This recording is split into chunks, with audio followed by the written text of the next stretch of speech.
हाँ तो अब हम आ गए थर्ड कंपाउंड पे। स्टार्ट करते हैं third compound borax. Third compound borax, boron का थर्ड कंपाउंड बोरेक्स। ये बहुत इंपॉर्टेंट है। मैं कब से बोल रहा था कि इसका स्ट्रक्चर बहुत इंपॉर्टेंट है, ये एडवांस में आ चुका है पैसेज बना के। चलो अब आ गया तो इसे पढ़ ही लेते हैं। इसका स्ट्रक्चर मैंने यहाँ बना दिया है पूरा। बोरेक्स का केमिकल फार्मूला होता है, इन्हीं थर्ड कंपाउंड पढ़ रहे हैं हम। पहले हमने पढ़ा बोरोन का H3BO3, सेकेंड में पढ़ा पेरोक्सोबोरेट NaBO2। अब पढ़ रहे हैं थर्ड कंपाउंड Na2B4O7.8H2O, यानी कि इसका एक अल्टरनेटिव नाम बोरेक्स। क्या नाम? बोरेक्स। बोरेक्स बहुत इंपॉर्टेंट केमिकल फार्मूला है। 2016 के पेपर में, जो कि थोड़ा टॉप पेपर था केमिस्ट्री के मामले में भी, उसमें 9 नंबर का पेपर इस पूरे बोरेक्स के कंसेप्ट और रिएक्शंस पे था। ये जो आपके बोर्ड पे है इस पे 6 नंबर था, 6 नंबर। तो अब हम चल एक एक करके पूरा एक एक डाउट और एक एक कंसेप्ट क्लियर करेंगे इसमें। ठीक है, पहले हम बोरेक्स का बात करते हैं तो उसका फार्मूला Na2B4O7.8H2O, ये बात हो गया। अब इसका हम केमिकल फार्मूला बनाते हैं। तो केमिकल फार्मूला आप लोगों को कैसे याद रखना है बनाने के लिए, Na2 प्लस है तो 2Na प्लस इधर दे दिया और .H2O को किनारे लिख दिया .8H2O, और फिर उसके बाद सारे ऑक्सीजन यहाँ 10H2O होता है। ये केमिकल फार्मूला में थोड़ी ये गड़बड़ है, यहाँ 10H2O होता है, .10H2 होता है। 8H2 इधर दे दिया और 2H2O मॉलिक्यूल इनसाइड में होते हैं। कहाँ होते हैं? इनसाइड में, इसलिए ऑक्सीजन आपको यहाँ 8 दिख रहा होगा। 2H2O मॉलिक्यूल है तो 9 ऑक्सीजन दिख रहा होगा, क्योंकि 2 ऑक्सीजन मॉलिक्यूल 8 यहाँ पे पड़े हुए हैं और 2 इसके अंदर है, तो 2 ऑक्सीजन एटम आ रहा होगा। तो 7 यहाँ का ऑक्सीजन और 9 ऑक्सीजन एटम होंगे इसमें। चेक कर लेते हैं हम। 1 2 3 4 5 6 7 8 9 ऑक्सीजन एटम अंदर है।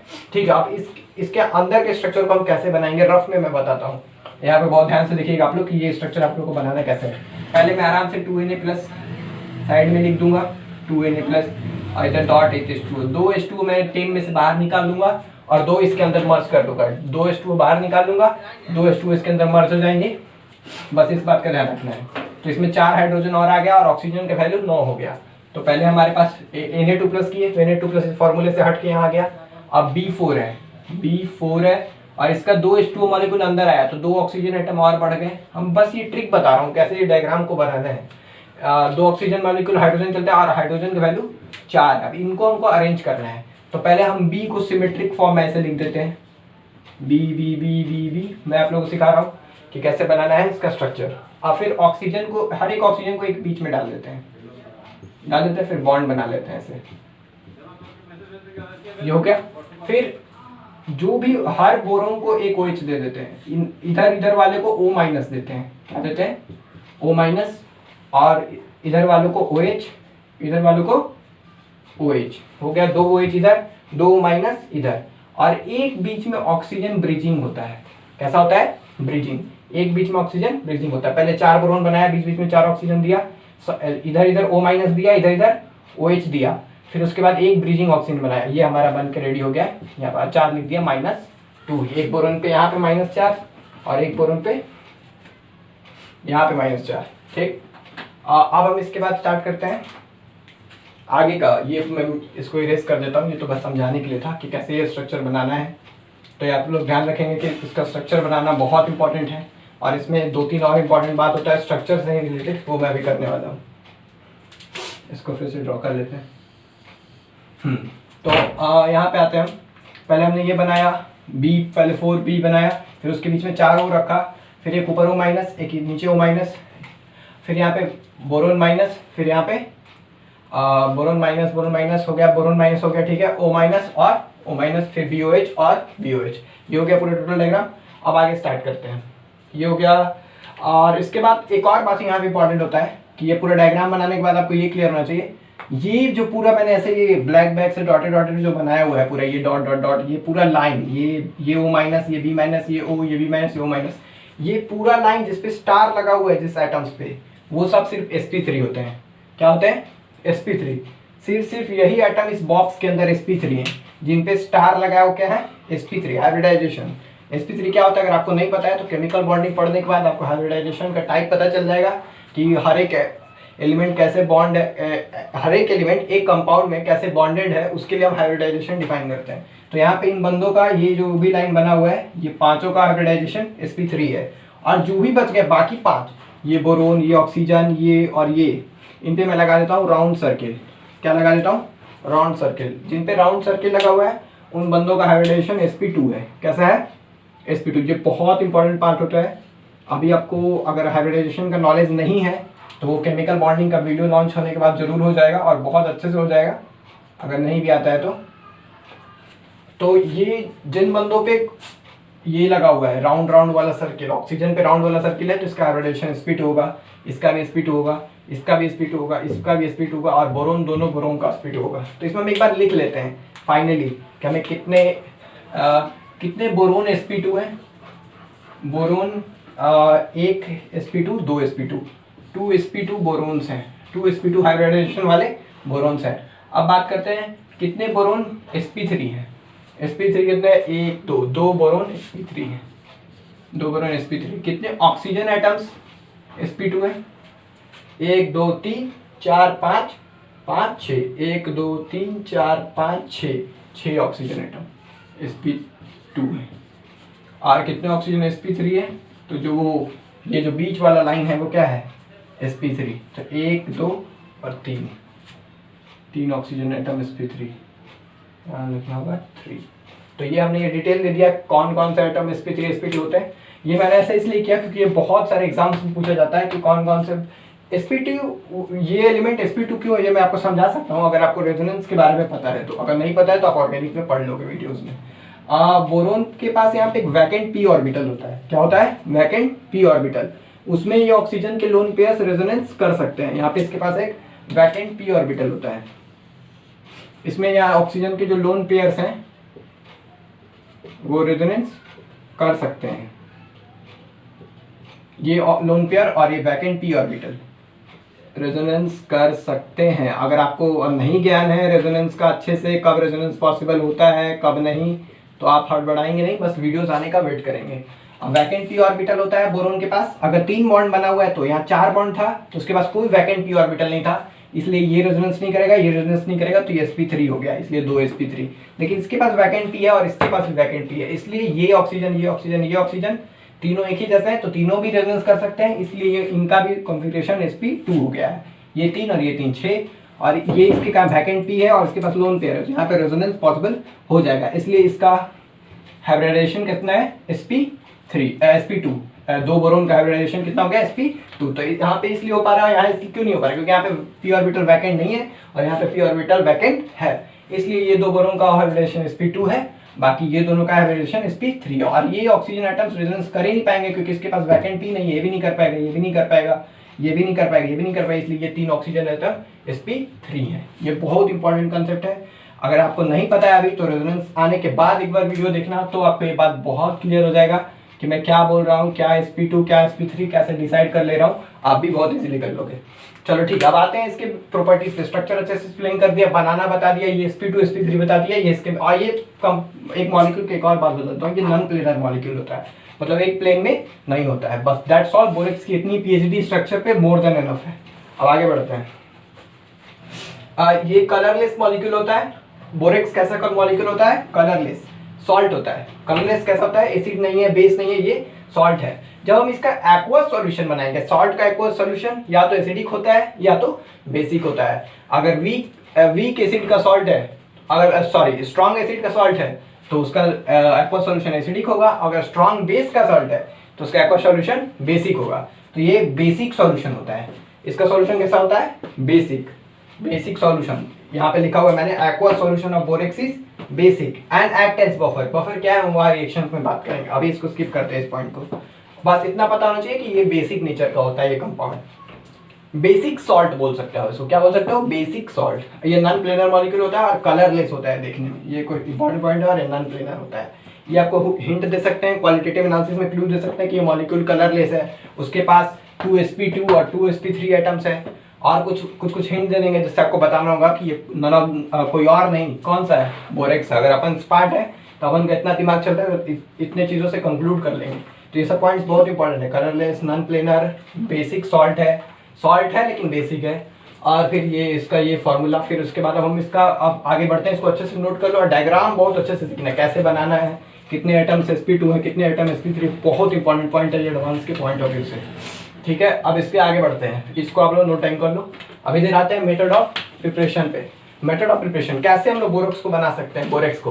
तो पहला तो कोलेमनाइट प्रोसेस मैंने इतने बार बोला है कि वो मल्टीपल टाइम्स यूज होता है। फिर यूजर Na2CO के साथ रिएक्ट कराते थे, यहाँ पे बोरेक्स बनता था और साथ साथ में NaBO2 बनता था और CaCO3 होता था।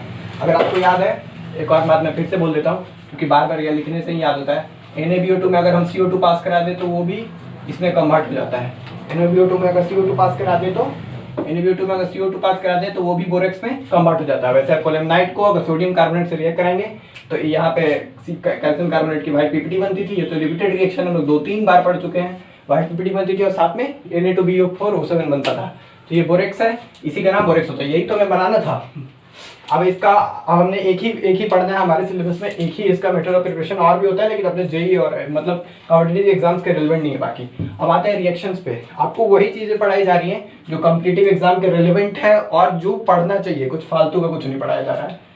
और रिएक्शन, पहले हम आते हैं अब रिएक्शंस पे। केमिकल प्रॉपर्टीज हो गया, पहले हमने मेथड ऑफ प्रिपरेशन सीख लिया। बना MOP का मतलब है, कहीं भी अगर MOP लिखा है उसका मतलब है method of preparation. Method of preparation सीख लिया हमने बोरेक्स का। अब आते हैं बोरेक्स के रिएक्शंस पे। किस पे आते हैं? बोरेक्स के रिएक्शंस पे। बोरेक्स का एक बहुत इंपॉर्टेंट रिएक्शन होता है जब भी हम इसका हाइड्रोलाइसिस करते हैं। एक्वस HCl से रिएक्शन कराने का मतलब क्या है? हम इसका हाइड्रोलाइसिस कर रहे हैं। क्या कर रहे हैं? हाइड्रोलाइसिस। हाइड्रोलाइसिस मतलब H+ जोड़ रहे हैं उसमें। क्या कर रहे हैं? H+ जोड़ रहे हैं। कभी भी HCl से रिएक्शन है, इसका मतलब एक ही होता है। एक्वस HCl से रिएक्शन है, इसका मतलब एक ही होता है कि आप उसे H+ का सोर्स दे रहे हैं। हम इसको हटा के डायरेक्ट H+ भी लिख सकते हैं। ये जो भी रिएजेंट मेंशन है उसको हटा के हम डायरेक्ट H+ भी लिख सकते हैं। क्या लिख सकते हैं? H+। ठीक है भाई, चलो H+ लिख दिया। अब H+ हाइड्रोलाइसिस करने के बाद सॉल्ट का अगर हाइड्रोलाइसिस कर रहे हैं तो क्या बनेगा? एसिड और बेस बनेगा। कभी भी सॉल्ट को पानी के साथ रिएक्शन करेंगे या हाइड्रोलाइज करेंगे तो क्या बनेगा? एसिड और बेस। तो यहाँ पे बेस बना NaOH, एसिड बना H3BO3। चलो भाई बहुत बढ़िया, हमारे पास बेस आ गया NaOH और एसिड आ गया H3BO3। तो हमारे पास ये दिख रहा है कि NaOH कैसा बेस है। अगर आपको नहीं पता है तो आयनिक इक्विलिब्रियम के वीडियो से आपको पता चल जाएगा कि कौन सा कंपाउंड स्ट्रॉन्ग एसिड है, कौन सा स्ट्रॉन्ग बेस है, कौन सा वीक एसिड है, कौन सा वीक बेस है। NaOH अभी के लिए इतना जान लो, NaOH क्या होता है? स्ट्रॉन्ग बेस होता है। तो स्ट्रॉन्ग बेस है और ये वीक एसिड है। H3BO3 के बारे में तो अभी हमने PhD किया था थोड़ी देर पहले, तो ये तो पता है ये वीक एसिड है। चलो ये स्ट्रॉन्ग बेस वीक एसिड। अगर स्ट्रॉन्ग बेस और वीक एसिड बनता है किसी का हाइड्रोलाइसिस साइड से, यानी पक्का वो बेसिक रहा होगा, तभी ना उसका स्ट्रॉन्ग पार्ट बेसिक वाला है। स्ट्रॉन्ग वाला पार्ट किसका है? बेसिक का। इससे यहाँ डिसाइड हो गया कि Na2BO4O7 कैसा नेचर का है? बेसिक नेचर का। तो चलो ये तो प्रूफ भी हो गया। अब इसी को लिखने का एक और तरीका होता है, इसका एसिड बेस रिएक्शन करा दो। क्या करा दो? एसिड बेस फर्दर रिएक्शन करा दो। ये बेस और ये एसिड रिएक्ट करके बना लिया सॉल्ट। क्या बना लिया?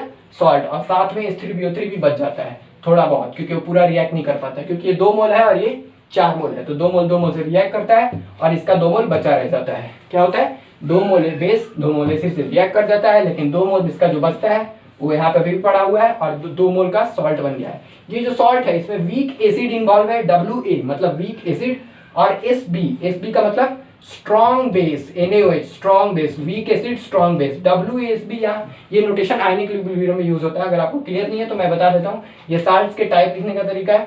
वीक एसिड H3BO3, WA और SB स्ट्रॉन्ग बेस। तो वीक एसिड स्ट्रॉन्ग बेस का ये सॉल्ट बना है और यहाँ पे WA लिखा मतलब ये वीक एसिड है। H3BO3 हमको पता है, पिछले हमने थोड़ी देर पहले इस पे PhD की। तो वीक एसिड स्ट्रॉन्ग बेस। कभी भी एक रूल होता है आयनिक इक्विलिब्रियम में, आपको नहीं पता है कि अगर वही अगर एक एसिड है और उसके साथ कोई भी बेस है और वैसा ही एसिड बाहर भी हो, तो ये इस तरह के मिक्सचर हमेशा क्या बनाते हैं? बफर। ये हम आयोनिक में पढ़ेंगे कि ये बफर क्या है और ये कब बनता है, क्या कंडीशंस होता है। बस अभी के लिए आप इतना जान लो, अगर एक एसिड है और बेस है, उसी का बेस बाहर हो या वही एसिड बाहर हो, तो वो टोटल मिक्सचर को क्या बोलते हैं हम लोग? बफर। क्या बोलते हैं? बफर। ये हम लोग अपन आयनिक इक्विलिब्रियम में पढ़ेंगे, तो इसका बफर मिक्सचर भी बनता है। तो ये भी बोला जाता है कि aqueous solution of borax is basic. Basic है क्योंकि स्ट्रॉन्ग बेस है, इसमें एसिड्स के ऊपर डोमिनेंट है strong base. And act as buffer. Buffer क्यों बोलते हैं?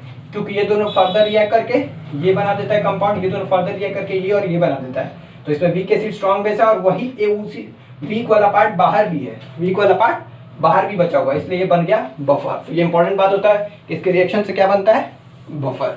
अब आते हैं यहाँ पे एक लाइन लिखा हुआ है, ये आपको अभी नहीं काम आएगा बट ये टिट्रेशन में काम आएगा। एसिड बेस टिट्रेशन अपन पढ़ेंगे तो अब काम आएगा। मैंने बस यहाँ मेंशन कराने के लिए लिख दिया है कि 2 मोल HCl को हम अगर रिएक्ट करा रहे हैं, यहाँ पे हमने 2 मोल HCl लिया हुआ है और उसके साथ 1 मोल बोरेक्स रिएक्ट कर रहा है। 2 मोल HCl के साथ 1 मोल, इसलिए इसका इन फैक्टर कितना हुआ? 2। अब n फैक्टर क्या है और ये क्यों नहीं लिखवाया गया है, बस ऐसे इसको नोट डाउन कर लेना। अपन जब इक्विवेलेंट कंसेप्ट पढ़ लेंगे, उसमें ट्रिटरेशन पढ़ लेंगे तो ये बात क्लियर हो जाएगा। तो मेरे हिसाब से ये स्ट्रक्चर बहुत इंपॉर्टेंट है। यहाँ पे मैंने 2 स्टेप लगाना मैं भूल गया हूँ, 2 स्टेप लगा दिया मैंने। इसको अच्छे से लिखो, नोट डाउन करो, स्ट्रक्चर कैसे लगते हैं रिपीट करके देखो, कौन सा sp2 कौन सा sp3 क्या है, कोई सोल्यूशन है, कैसे प्रिपेयर होता है, क्या रिएक्शंस है, अच्छे से लिखो और इसको रिवाइज करो। That's all. स्टार्ट करते हैं लास्ट बोरोन का लास्ट कंपाउंड B2H6 यानी कि डाइबोरेन। ये बोरोन का लास्ट कंपाउंड होने वाला है। इसका पहले हम लोग मेथड ऑफ प्रिपरेशन पढ़ेंगे, फिर इसके बाद हम लोग इसका रिएक्शंस पढ़ेंगे। आते हैं मेथड ऑफ प्रिपरेशन पे। यहाँ पे MOP लिखा हुआ है, इसका मतलब है मेथड ऑफ प्रिपरेशन। ठीक है, हम B2H6 जो हमारे सिलेबस के रिलेवेंट है वो 8 रिएक्शंस टोटल है जिनसे हम B2H6 को बना सकते हैं। और इन रिएक्शंस को पढ़ाने से पहले मैं आपसे पहले एक बात बोलना चाहूँगा कि यहाँ पे एक भी रिएक्शन फालतू का कुछ भी नहीं लिखा हुआ है। कहीं ना कहीं एग्जाम्स में आया हुआ है या इसकी प्रोबेबिलिटी है आने की, वही चीज़ लिखा हुआ है। जब मैं पढ़ता था तो मुझे लगता था कि इतने सारे रिएक्शंस याद करना जरूरी नहीं है, कुछ भी नहीं आएगा। पर जब टेस्ट होते थे और यही रिएक्शंस आ जाते थे तो मुझे समझ में आता था कि इनका इंपॉर्टेंस है, तभी टेस्ट में पूछा जा रहा है। तो मतलब यहाँ जो भी कंटेंट पढ़ाया जा रहा है उसको सीरियसली लिखना है, अच्छे से सुनना है, कैसे याद करना है और उसे अच्छे से नोट करके और हमेशा रिवाइज करना है और उसको जल्दी से जल्द, जितना जल्द हो सके अभी का अभी आप याद करना स्टार्ट कर दो मेरे साथ के साथ। चलिए स्टार्ट करते हैं। पहला रिएक्शन है Mg2B3 के साथ, मैग्नीशियम बोराइड के साथ पहला रिएक्शन है, उसके साथ H2SO4। जब भी हम Mg2B3 और H2SO4 को मिलाते हैं और उसके साथ में MgSO4 लेते हैं, क्या लेते हैं, MgSO4, तो इससे और भी कुछ प्रोडक्ट्स बनते हैं लेकिन एक प्रोडक्ट उसमें होता है B2H6। पहला रिएक्शन ही हो गया, पहला रिएक्शन ही हो गया। अब आते हैं दूसरे रिएक्शन पे। जब हम NaBH4 को H2SO4 के साथ रिएक्ट कराते हैं और साथ में Na2SO4 प्लस H2 लेते हैं तो B2H6 बनता है। इन सारे रिएक्शंस का मोटिव मैं आपको एक क्लियर कट बात बता देता हूँ।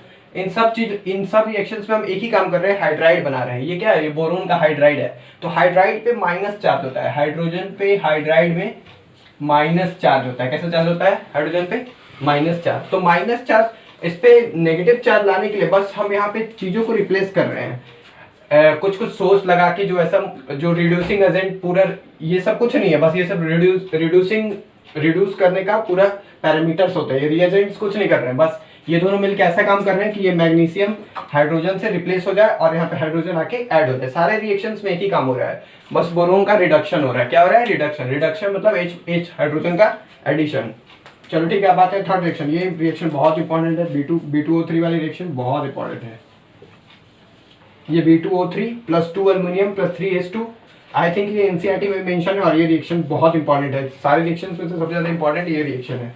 पहले इसमें हम B2O3 यानी कि बोरिक एनहाइड्राइड बहुत बार हम लोग पढ़ चुके हैं, बहुत बार बना भी चुके हैं। उसका रिएक्शन अल्युमिनियम जो कि एक स्ट्रॉन्ग रिड्यूसिंग एजेंट है। कैसा एजेंट है, स्ट्रॉन्ग रिड्यूसिंग एजेंट। उसके हमें पहले इसका अल्युमिनियम क्या करता है, इसे रिड्यूस करता है, बोरोन मिल जाता है, फिर इसके बाद इसमें हाइड्रोजन का एडिशन होता है, तो फाइनली और Al2O3 कैटलिस्ट की तरह करता है। ये रिएक्शन में टेम्परेचर भी मेंशन होता है, NCERT का बहुत इंपॉर्टेंट रिएक्शन है।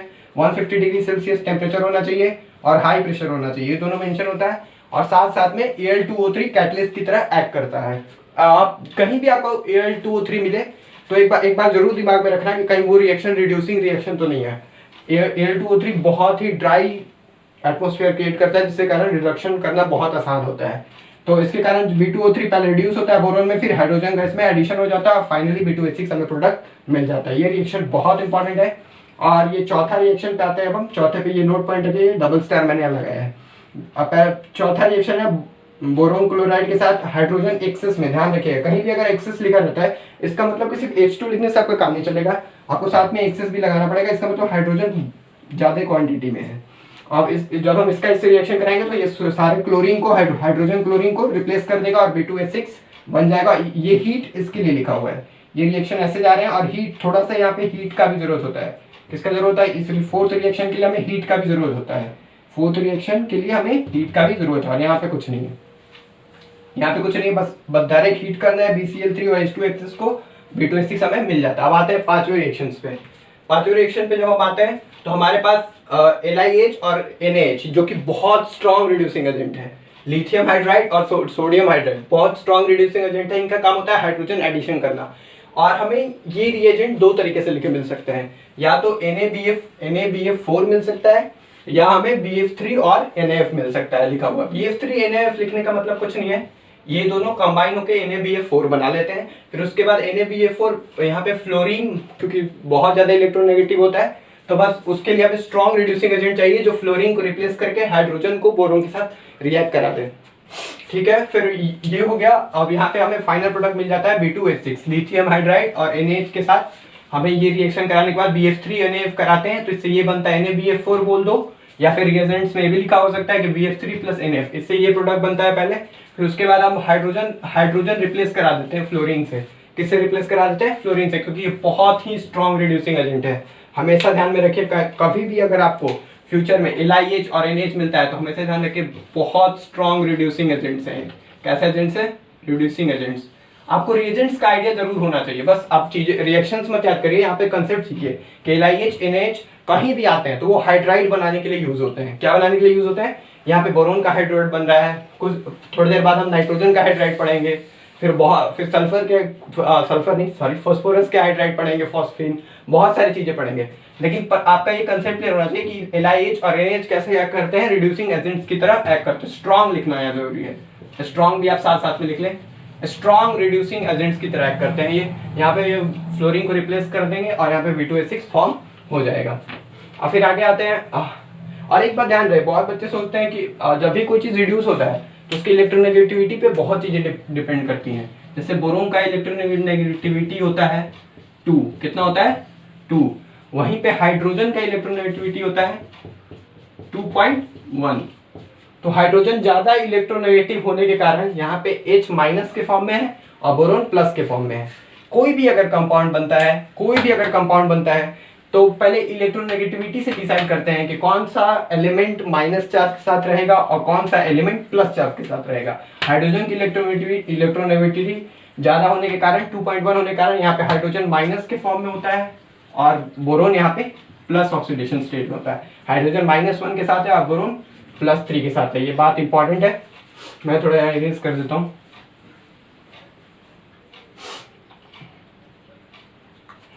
अब आगे चलते हैं, और ये LiLH4 हो गया जो कि ऑर्गेनिक का बहुत ही इंपॉर्टेंट रिएजेंट है। जब हम ऑर्गेनिक पढ़ेंगे तो इसे क्लियर कर लेंगे। इसका रिएक्शन हम लोग LiLH4 का रिएक्शन कराते हैं LiAlF4 के साथ। ये क्या होता है? बस यहाँ पे फ्लोरीन, यहाँ पे जो भी ये LiAlF4 का यहाँ पे मेजर रोल होता है कैटलिस्ट की तरह एक्ट करना। यहाँ पे कुछ नहीं होता है, बस इसे हमें रिएक्ट कर, यहाँ पे BF4 होगा, या फिर यहाँ पे हमारा मूवमेंट होता है कि बस ये फ्लोरीन को रिप्लेस करा है किससे? हाइड्रोजन से। तो LiLH4 एक बहुत ही स्ट्रॉन्ग रिड्यूसिंग एजेंट है जिसका हम लोग ऑर्गेनिक में मल्टीपल टाइम यूज करेंगे, पता नहीं कितने बार। बस यहाँ पे ये LiBF4 लिखा हुआ है। LiBF4 का फ्लोरीन का रिप्लेसमेंट कराता है फिर हाइड्रोजन से, फिर कॉम्प्लेक्स ब्रेक होता है, फिर हमें B2H6 फाइनली मिलता है। और फिर हम यहाँ पे ये 7th रिएक्शन पढ़ते हैं NaBH4 + I2। ये होता है हमारा डाइक्लाइन सॉल्वेंट, ऑर्गेनिक का बहुत इंपॉर्टेंट सॉल्वेंट है।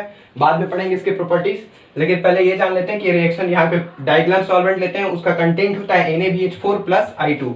उसका रिएक्शन कराते हैं हम लोग Na के साथ और हाइड्रोजन के साथ। यहाँ पे और हाइड्रोजन का एडिशन होता है Na के प्रेजेंस में। Na यहाँ पे ड्राई एटमॉस्फेयर क्रिएट करने के लिए यूज होता है। और फिर इसके बाद यहाँ पे हमें B2H6 फाइनल प्रोडक्ट के रिजल्ट में मिलता है। और भी प्रोडक्ट्स मिलते हैं बट मैंने वहाँ B2H6 को ही सिर्फ मेंशन किया है क्योंकि हम उसी का मेथड ऑफ प्रिपरेशन पढ़ रहे हैं। और फाइनल रिएक्शन है BF3 और NaBH4 के साथ। BF3 और NaBH4, फिर वही फंडा है कि फ्लोरीन को हम हाइड्रोजन के साथ स्ट्रॉन्ग रिड्यूसिंग एजेंट लगा के फ्लोरीन को हाइड्रोजन के साथ रिप्लेस कर रहे हैं। सारे रिएक्शंस पे लगभग यही कंसेप्ट हुआ है कि फ्लोरीन को हम हाइड्रोजन के साथ रिप्लेस करते हैं। तो अगर आपको ये चीजें याद करनी है तो मैं आपको 2-3 इंपॉर्टेंट पॉइंट बताता हूँ।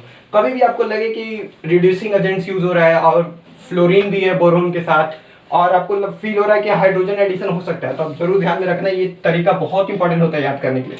कभी भी आपको फ्लोरीन दिखे बोरोन के साथ और स्ट्रॉन्ग रिड्यूसिंग एजेंट दिख जाए, LiNH4, LiH, NaBH4 ये सब बहुत स्ट्रॉन्ग रिड्यूसिंग एजेंट है। आप ऑर्गेनिक अगर पढ़ोगे अच्छे से तो आपको इन चीजों का आइडिया जरूर हो जाएगा।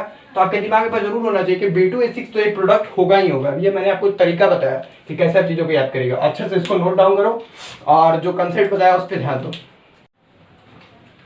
अब हम आते हैं डाइबोरेन यानी B2A6 के रिएक्शंस पहले प्रिपरेशन देख लिया, अब हम रिएक्शंस देखते हैं और ये लास्ट कंपाउंड है बोरोन का। इसके बाद फिर अपन अगले नेक्स्ट वीडियो में एल्युमिनियम का प्रिपरेशन और रिएक्शन और उसके कंपाउंड्स के प्रिपरेशन और रिएक्शन स्टार्ट करेंगे। तो स्टार्ट करते हैं B2A6 के क्या क्या इंपॉर्टेंट रिएक्शंस है और क्या क्या हमारे सिलेबस के रेलिवेंट है। पहला रिएक्शन आता है B2A6 का क्लोरीन या ऑक्सीजन के साथ। जब भी स्लैश लिखा रहा है इसका मतलब एक या तो ये रिएजेंट या तो ये रिएजेंट। B2A6 का पहला रिएक्शन B2A6 का जब पहला रिएक्शन क्लोरीन के साथ या ऑक्सीजन के साथ, जब क्लोरीन के साथ कराएंगे तो BCl3 बनेगा, साथ में HCl बनेगा। लेकिन जब O2 के साथ कराएंगे तो बोरिक एनहाइड्राइड बनेगा और पानी बनेगा, H2O बनेगा। तो पहला रिएक्शन ये हो गया कि पहले क्लोरीन के साथ रिएक्शन कराएंगे तो हाइड्रोजन को क्लोरीन रिप्लेस कर देगा और BCl3 बनेगा, और ऑक्सीजन को जब कराएंगे तो बोरिक एनहाइड्राइड बन जाएगा और पानी बन जाएगा। फिर दूसरा रिएक्शन आता है, दूसरा रिएक्शन है CH3COO के साथ, ईस्टर के अल्काइल ईस्टर के साथ। जब अल्काइल ईस्टर के साथ इसका रिएक्शन कराते हैं तो अगर हम RO के साथ कराते हैं तो H को RO रिप्लेस कर देगा। फिर जब हम H2O के साथ कराते हैं तो OH H को रिप्लेस कर देगा। यहाँ देख सकते हैं यहाँ OH लगा हुआ है H की जगह पे, बस ये रिप्लेसमेंट रिएक्शन है। ये पार्ट जाके रिप्लेस कर देगा किसको, यहाँ पे H को। किसको रिप्लेस कर रहा है ये पार्ट, H को। जाके किसको रिप्लेस, CH3CO आ गया है यहाँ पे H की जगह पे, आप देख सकते हैं CH3COO का होल थ्राइस। फिर जब OR से रिएक्शन कराया है तो H को OR ने रिप्लेस कर दिया है, फिर OH ने रिप्लेस कर दिया है। तो ये बेसिकली बस H का रिप्लेसमेंट वाली ये दोनों रिएक्शंस थे। फिर जब हम HCl से रिएक्शन कराएंगे, ध्यान रहे जब क्लोरीन से कराएंगे तो BCl3 बनेगा, लेकिन जब HCl से रिएक्शन कराएंगे तो B2H5Cl बनेगा और हाइड्रोजन गैस रिलीज होगा। क्या रिलीज होगा, हाइड्रोजन गैस रिलीज होगा और B2H5Cl बनेगा। किसके साथ, जब हम HCl के साथ रिएक्शन कराएंगे B2A6 का तब। ठीक है, ये तीन रिएक्शंस क्लियर हो गए आपको। यहाँ पे H2 गैस भी रिलीज होता है। क्या रिलीज भी होता है इस रिएक्शन में, H2 गैस भी साथ साथ में रिलीज होता है। अगर हम CCH3COO लेंगे तो BCCH3COO का होल थ्राइस बनेगा और H2 गैस रिलीज होगा। अगर हम RO लेंगे तो H को रिप्लेस करेगा RO और BOR का होल थ्राइस बनेगा और साथ में H2 गैस रिलीज होगा। ये स्लैश का मतलब होता है कि जैसे जैसे हम रिएजेंट लेंगे वैसे वैसे कम होगा उसके रिस्पेक्ट में। और ये तीसरा रिएक्शन जब हम HCl के साथ रिएक्शन कराएंगे तो एक HCl दो हाइड्रोजन को रिप्लेस करेगा और B2H5HCl बन जाएगा और H2 गैस रिलीज हो जाएगा। अब आते हैं हम इंपॉर्टेंट रिएक्शन जो कि सबसे ज्यादा इंपॉर्टेंट है, ये डबल स्टार है। ये दो रिएक्शन टाइप बहुत इंपॉर्टेंट है और जेई के एडवांस के लिए बहुत रेलेवेंट क्वेश्चन हो सकता है। ये दो रिएक्शन बहुत इंपॉर्टेंट रिएक्शन है। पहला रिएक्शन थे, यहाँ पे लिखा हुआ है सिमेट्रिक, यहाँ लिखा हुआ है एसिमेट्रिक। इसका मतलब क्या है, मॉलिक्यूल किस सिमेट्री पे इसका इफेक्ट है। मतलब अगर RN3C का स्ट्रक्चर देखिए हम, किसका, RN3C का जब हम स्ट्रक्चर देखें तो ऐसा होगा RNRR। तो यहाँ पे RNR और R है, तो यानी N सिमेट्रिकली एल्काइल ग्रुप से अटैच्ड है, जबकि हम NH3 R2NH और R2NH को देखेंगे तो ये एसिमेट्रिक टाइप होता है। कैसा टाइप होता है, एसिमेट्रिक। यानी अगर हम 3 डिग्री एमीन से रिएक्शन कराते हैं तो वो सिमेट्रिक में आएगा, CO मॉलिक्यूल सिमेट्रिक है, टेट्राहेड्रल फुरान सिमेट्रिक है, PS3 सिमेट्रिक है। अगर सिमेट्रिक मॉलिक्यूल से रिएक्शन कराते हैं तो ऐसा प्रोडक्ट बनेगा। और जब हम एसिमेट्रिक यूज करेंगे तो उसके 3 कंडीशन है। कितने कंडीशन है, 3 कंडीशन। ये बहुत इंपॉर्टेंट बात है, बहुत बच्चों को समझ नहीं आता। इसके 2 टाइप होते हैं, एक सिमेट्रिक। अब कुछ बच्चा बोल सकता है ये अमोनिया भी तो सिमेट्रिक ही होता है, लेकिन आपने तो इसे सिमेट्रिक की कैटेगरी में रखा है क्योंकि ये सिमेट्रिक की कैटेगरी की तरह ही रिएक्शन देता है। तो अमोनिया बस एक एक्सेप्शन है, बाकी सब जितने भी सिमेट्रिक का रिएक्शन होगा B2A6 के साथ वो इस वाले कैटेगरी में जाएंगे। और जितने भी एसिमेट्रिक है जैसे R2NH, जब हम R2NH का स्ट्रक्चर बनाएंगे, किसका स्ट्रक्चर बनाएंगे, R2NH, तो 2 R है और एक H है, ये अनसिमेट्रिक है इसलिए ये एसिमेट्रिक कैटेगरी में है। तो 1 degree amine 1 degree amine, 2 degree amine asymmetric को फॉलो करते हैं, और 3 degree amine CO THF PS3 ये सब सिमेट्रिक वाले फॉर्मूले को फॉलो करेंगे। तो एसिमेट्रिक वाला पहले देख लेते हैं, बहुत इजी होता है। 2 तरह का रिएक्शन है, एसिमेट्रिक और सिमेट्रिक। ये किस लिए है, सिर्फ एमीन्स के लिए है। 3 डिग्री सिर्फ यहाँ है, 2 डिग्री 1 डिग्री और अमोनिया इस वाले फॉर्मेट को फॉलो करेंगे, और सिमेट्रिक ऐसे जाएगा। सिमेट्रिक में कुछ नहीं होता, सिमेट्रिक में जो भी कंपाउंड आपका आता है वो यहाँ पे अपना BH3 के साथ कोऑर्डिनेशन वाला बॉन्ड बना देता है। कोऑर्डिनेशन बॉन्ड का मतलब कुछ नहीं होता है, मतलब कि इस बॉन्ड में जो 2 इलेक्ट्रॉन है वो जिधर से बॉन्ड डायरेक्ट हो रहा है उसी एलिमेंट के हैं। बॉन्ड डायरेक्ट हो रहा है नाइट्रोजन की तरफ से, यानी 2 इलेक्ट्रॉन नाइट्रोजन ने यहाँ पे बोरोन को दिए हैं, मतलब बोरोन का इसमें कोई कंट्रीब्यूशन नहीं है इस बॉन्ड में नाइट्रोजन का। जब हम केमिकल बॉन्डिंग पढ़ेंगे तो कोऑर्डिनेट बॉन्ड को बहुत अच्छे से समझेंगे। बस इतना समझो कि अगर हमने यहाँ पे NR3 यूज किया तो NR3 कोऑर्डिनेट बॉन्ड बनाएगा, हमने CO यूज किया तो यहाँ पे CO कोऑर्डिनेट बॉन्ड बनाएगा, हमने THF यूज किया तो THF कोऑर्डिनेट बॉन्ड बनाएगा, अगर हमने PS3 यूज किया तो यहाँ पे PS3 कोऑर्डिनेट बॉन्ड बनाएगा। जगह नहीं होने के कारण मैंने सिर्फ NR3 के लिए लिखा है, लेकिन ये प्रोडक्ट सबके लिए होगा। और साथ साथ में ये बनेगा BF4, क्या बनेगा? नहीं वो सॉरी वो इसका प्रोडक्ट नहीं है, वो अलग है। तो हमेशा क्या होगा, BH3 बनेगा, और जो भी यहाँ पे हम रिएजेंट लेंगे उसके अकॉर्डिंग कोऑर्डिनेट बॉन्ड वाला रिएक्शन में फाइनल प्रोडक्ट बनेगा। तो इसका हमने कर लिया बात। अब आते हैं एसिमेट्रिक पार्ट, जो कि बहुत इंपॉर्टेंट पार्ट है और इससे बहुत ज्यादा क्वेश्चन पूछा जाता है। हम यहाँ पे अमोनिया को लेके चलते हैं। एक एग्जाम्पल हमने ले लिया अमोनिया को। जब हम अमोनिया एक्सिस रखेंगे और टेम्परेचर कम रखेंगे, ये रिएक्शन टेम्परेचर और प्रेशर डिपेंडेंट और क्वांटिटी डिपेंडेंट भी होता है। एक्सेस अमोनिया है, मतलब अमोनिया ज्यादा क्वांटिटी में, और टेम्परेचर लो है 25 degree Celsius, 40 degree Celsius, 35 degree Celsius, like that. तो जब हम एक्सेस अमोनिया लेते हैं और टेम्परेचर लो रखते हैं तो रिएक्शन का प्रोडक्ट इस टाइप का बनता है। जब हम अमोनिया एक्सेस रखते हैं लेकिन टेम्परेचर ज्यादा कर देते हैं और प्रेशर दोनों ज्यादा कर देते हैं तो प्रोडक्ट ये बनता है। और जब 1:2 मोलर रेशियो लेते हैं, इसका कहने का क्या मतलब है, जब बोरोन B2 डाइबोरेन का 1 मोल और 2 मोल अमोनिया, 2 मोल अमोनिया, 1 मोल डाइबोरेन और 2 मोल अमोनिया लेंगे तो हमारे पास ये प्रोडक्ट बनेगा। तो अलग अलग सिचुएशंस में और टेम्परेचर हाई होना चाहिए, अलग अलग प्रोडक्ट बनते हैं। चलिए आज हम पहले वाले सिचुएशन को टैकल करते हैं। जब अमोनिया एक्सेस होगा और B2H6 कम होगा, अमोनिया के रिस्पेक्ट में कम होगा, और टेम्परेचर जब लो होगा तो प्रोडक्ट हमारा बनेगा ये वाला BH2NH3 का होल ट्वाइस, ये कॉम्प्लेक्स फॉर्म में, प्लस BF4 का माइनस, और ये नॉर्मल फॉर्म में। दो तरीके से इसको रिप्रेजेंट करते हैं इस प्रोडक्ट को, B2H6.NH3। तो पहला अगर हम एक्सेस अमोनिया लेते हैं, लो टेम्परेचर रखते हैं, तो ये प्रोडक्ट बनता है। ये जो पूरा ऐसे ब्लू सर्कल में घेरा हुआ है, इसका 2 फॉर्म होता है, एक ये ऐसे लिखो या फिर और करके ऐसे लिखो। फिर अब जब हम एक्सेस अमोनिया लेंगे और टेम्परेचर यहाँ लो था, लेकिन जब हम टेम्परेचर बढ़ा देंगे और प्रेशर बढ़ा देंगे तो हमें नन ऑफ द मोर मिलता है इनऑर्गेनिक ग्रेफाइट, जो हम एक बार पहले भी बना चुके हैं, BNX। इनऑर्गेनिक ग्रेफाइट बहुत इंपॉर्टेंट है, इसका 2D स्ट्रक्चर होता है, हमने पढ़ा था। ये लुब्रिकेंट की तरह यूज होता है, व्हाइट सॉलिड होता है, इसको हम पढ़ चुके हैं पहले भी। इनऑर्गेनिक ग्रेफाइट बनता है और H2 गैस साथ में रिलीज होती है। और जब हम एक फिक्स रेशियो में 1 मोल लेते हैं डाइबोरेन का और 2 मोल लेते हैं अमोनिया का, और हाई टेम्परेचर के साथ, तो हमें मिलता है B3N3H6। बहुत इंपॉर्टेंट कंपाउंड है ये B3N3H6। इसे हम इनऑर्गेनिक बेंजीन बोलते हैं। यहाँ पे देखिए एरो करके लिखा हुआ है इनऑर्गेनिक बेंजीन। इसका 2 नाम होता है, एक बोराजिन और एक नाम होता है इनऑर्गेनिक बेंजीन। जैसे ऑर्गेनिक में बेंजीन होता है वैसे एक इनऑर्गेनिक में भी बेंजीन होता है। यहाँ पे देखिए एरो करके लिखा हुआ है इनऑर्गेनिक बेंजीन, और इसका नाम एक और नाम होता है बोराजिन। इसका 2 नाम होता है, और ये कलरलेस मॉलिक्यूल होता है। कैसा मॉलिक्यूल होता है? Colourless molecule. और ये नॉर्मल बेंजीन और ऑर्गेनिक वाले बेंजीन से ये ज्यादा रिएक्टिव भी होता है। ये एक एक्स्ट्रा पॉइंट है जो आपको ध्यान में रखना है, मैं लिख देता हूँ, more reactive than organic benzene. ये क्वेश्चन पूछे जाते हैं, मोर रिएक्टिव। हाँ, तो एक बात ध्यान रखना है कि जो अगर हम 1 मोल डाइबोरेन का लेते हैं, 2 मोल अमोनिया लेते हैं, मोलर रेशियो में ऐसे ही क्वेश्चन आएगा, ऐसे ही फ्रेम होगा क्वेश्चन, जैसे मैंने यहाँ पे बहुत ही क्लियरली मेंशन किया है, 1:2 मोलर रेशियो और हाई टेम्परेचर होगा तो B3N3H6 बनेगा और साथ में H2 गैस रिलीज होगा। B3N3H6 बहुत इंपॉर्टेंट कंपाउंड है इनऑर्गेनिक में। ये इसका नाम होता है बोराजिन भी बोलते हैं, और इसका एक और फेमस नाम है इनऑर्गेनिक बेंजीन। इसका स्ट्रक्चर B3N3H6 का मैं आपको बना के दिखाता हूँ। इसको वाइप कर देता हूँ, आप इसे पीछे से नोट कर लेना रिवाइंड करके। B3N3H6 का स्ट्रक्चर ऐसा होता है।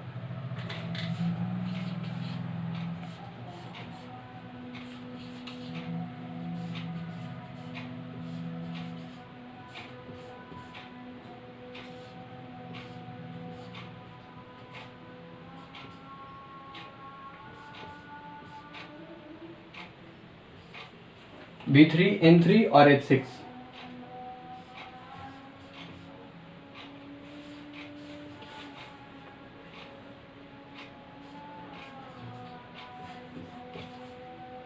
बिल्कुल बेंजीन टाइप स्ट्रक्चर है, इसका स्ट्रक्चर बिल्कुल बेंजीन टाइप होता है, और ऐसे होता है एकदम, इसको बोलते हैं इनऑर्गेनिक बेंजीन। देख सकते हैं आप ये बेंजीन से रिजेंबलिंग स्ट्रक्चर है B3N3H6 का, और ये कलरलेस होता है। बहुत इंपॉर्टेंट पॉइंट है कि ये कलरलेस होता है और इसका एक और नाम होता है इनऑर्गेनिक बेंजीन का ही बोराजीन भी बोलते हैं और इनऑर्गेनिक बेंजीन भी बोलते हैं। तो ये रिएक्शन इसलिए इतना इंपॉर्टेंट हो जाता है क्योंकि इसमें दो इंपॉर्टेंट इनऑर्गेनिक के कंपाउंड होते हैं। एक सिचुएशन में जब एक्सेस अमोनिया और हाई टेम्परेचर पे शुरू होता है तो इनऑर्गेनिक ग्रेफाइट बनता है, और जब 1:2 मोलर रेशियो होता है तो इनऑर्गेनिक बेंजीन बनता है, जो एकदम बेंजीन से रिजेंबलिंग इसका स्ट्रक्चर होता है। इसके बारे में हम केमिकल बॉन्डिंग में बहुत अच्छे से डिस्कस करेंगे। तो याद रहे ये डबल स्टार वाला रिएक्शन है, सिमेट्रिक और एसिमेट्रिक, बहुत इंपॉर्टेंट रिएक्शन है। इसको अच्छे से नोट करो और साथ साथ में मेमोराइज करो, बहुत जरूरी है इसको याद करना अच्छे से।